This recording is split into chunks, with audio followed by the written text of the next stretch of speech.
Buzzing with Questions, The Inquisitive Mind of Charles Henry Turner. The study of biology trains the powers of observation. Charles Henry Turner. Questions that itched like mosquito bites. Questions that tickled like spider webs. Questions you just couldn't shoo away. Questions hopped through Charles Henry Turner's mind like a grasshopper. His brain buzzed with questions about plants and animals and bugs. His parents' home swarmed with books, but never enough books to answer all his questions. Charles Henry Turner asked so many questions that his teacher urged him to go and find out. And Charles did. He read and studied and worked hard. And after he finished high school, he did what many people thought impossible. Even though he was a janitor's son, even though most colleges didn't accept African American students, even though it meant more hard work, Charles Henry Turner went to college. In his biology class, Charles met the magnetic young teacher Clarence L. Herrick. Herrick's classes hummed with energy, students chatting, students examining the organs of small animals, and students staring one-eyed through microscopes. On Friday afternoons, Herrick invited students to his laboratory for spirited talks about biology.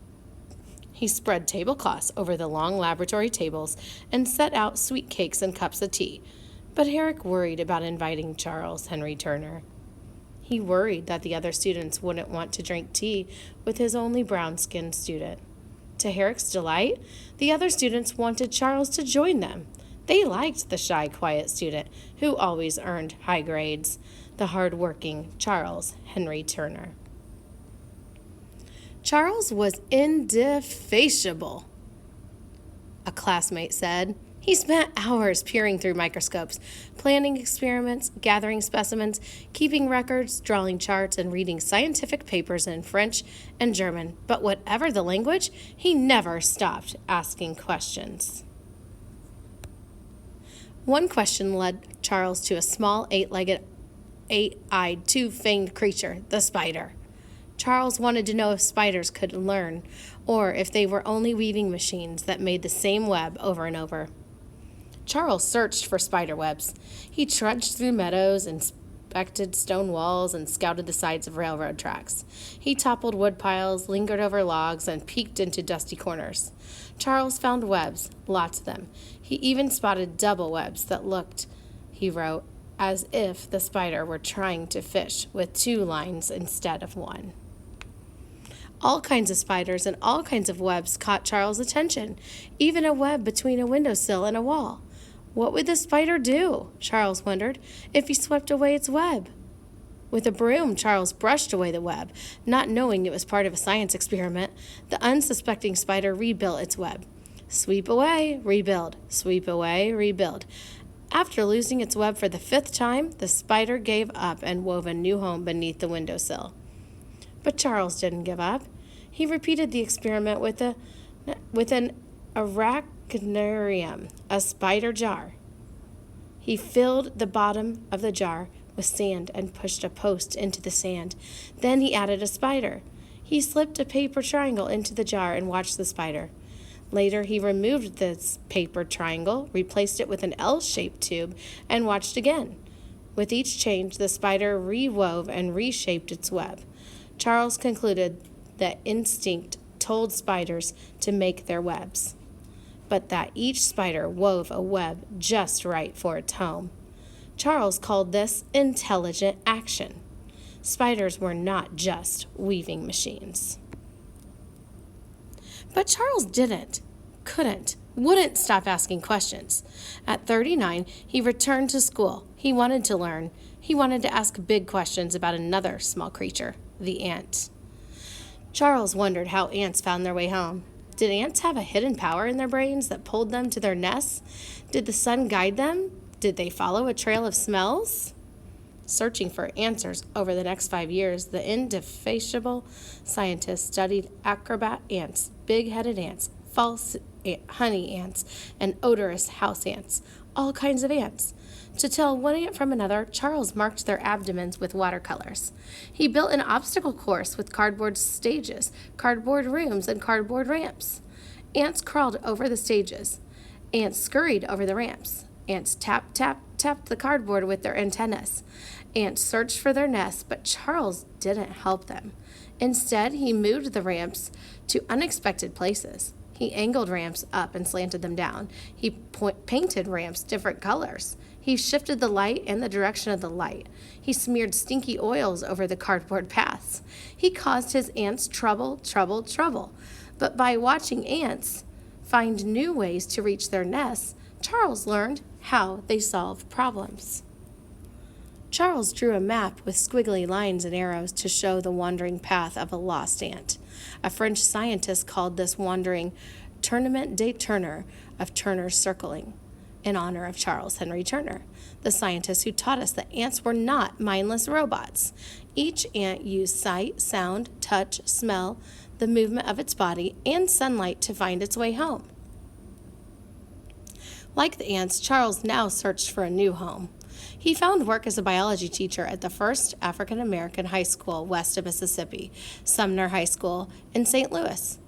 Excited by their new teacher, students filled their lab books with notes about his class. One student wrote that Charles set out dishes of jam for bees at breakfast, lunch, and dinner. The bees circled and buzzed at each meal. But then, when Charles set out jam only at breakfast, the bees still invited themselves to lunch and dinner. Surprised, the students learned that even bees sense time. Questions kept circling and buzzing in Charles's mind. In a St. Louis park, the scientist placed red cardboard circles in a patch of clover that swarmed the bees. He coated the circles with honey, and then he waited. The bees weren't interested in his circles.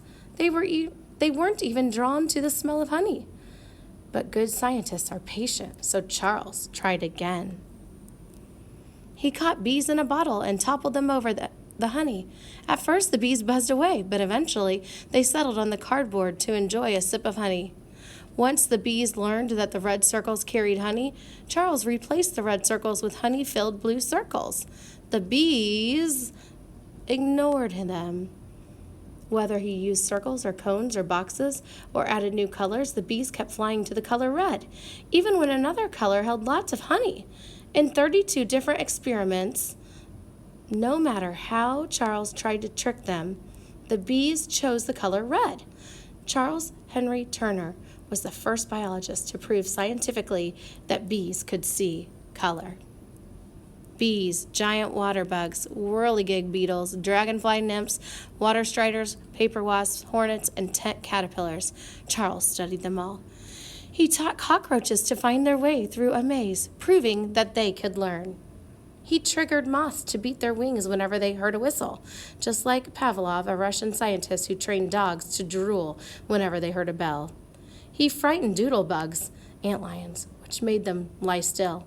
With a magnifying glass, he studied how they moved and trapped their food, how antlions grew, and everything else that antlions do. Charles learned so much that he became the world's first doodlebug expert.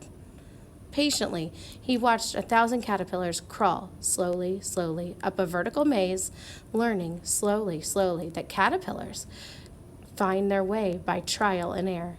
Charles Henry Turner was indefatigable. His spiders, his mazes, spider jars, paper circles, and cardboard stages toppled old ideas about insects. He never stopped inventing new ways to study the smallest creatures, searching for new ideas, for asking new questions. Questions that itched like mosquito bites, questions that tickled like spider webs, questions that only a good experiment should shoo away.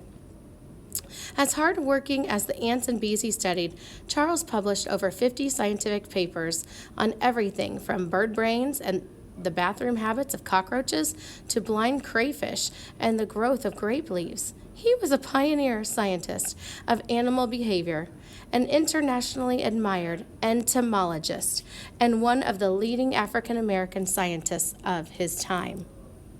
But even though he was a respected scientist, Charles faced racial prejudice. He lived in the South, where African Americans had to attend separate schools, and where they could rarely vote. He lived in St. Louis during the terrible East St. Louis riot, when hateful mobs killed more than 100 African Americans and burned their neighborhoods. Yet, despite his prejudice, Charles wove himself into his community.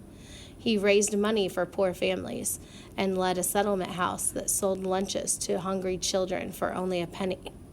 He worked with white and black people to make St. Louis a better place for everybody.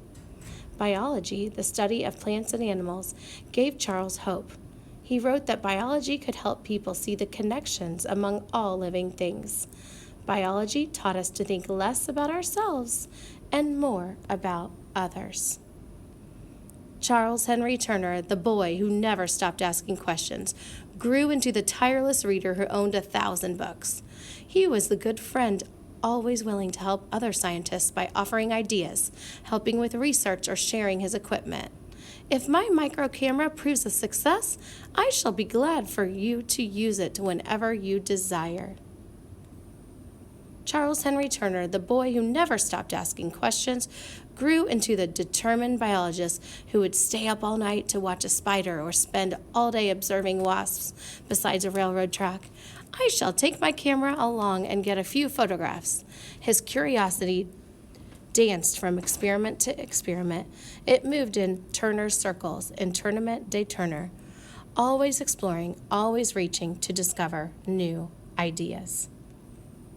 Charles Henry Turner, the boy whose teacher urged him to go and find out, grew into a teacher himself, a devoted scholar who taught students to look closely, to find the webs that connect us all, and, just as he did, to fill the world with questions, questions, questions. This is the end. It's an author's note that you can pause and read on your own if you're interested. I love this quote here. Often I have failed, my patience not being a match for the persistence of the ant. In other cases, my patience persistence, I have succeeded. And there's a timeline and some sources over here as well.